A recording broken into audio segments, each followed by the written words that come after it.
এই ইস্তেগফার যদি 3 বার পড়তে পারো ঘুমানোর সময়, আস্তাগফিরুল্লাহ আল্লাযী লা ইলাহা ইল্লা হুয়াল হাইয়ুল কাইয়্যুম ওয়া আতুবু ইলাইহি, 3 বার পড়তে পারো তো এক riwayate আছে তোমার পিছনের গুনাহ সব মাফ,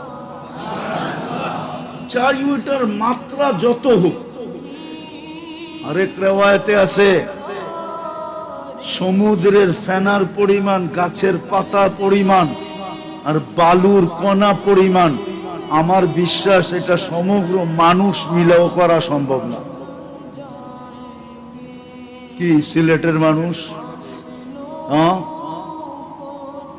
দুনিয়ায় যত গাছ আছে গাছের পাতা সমান। সিলেটের গাছ না, বাংলাদেশের গাছ না। এতটুক গুণা তো সমগ্র সৃষ্টি মিলে করো সম্ভব কিনা আমি জানি না। সমুদ্রের ফেনা সমান, বালুর কণা সমান, যে 3 বার করবে মাফ।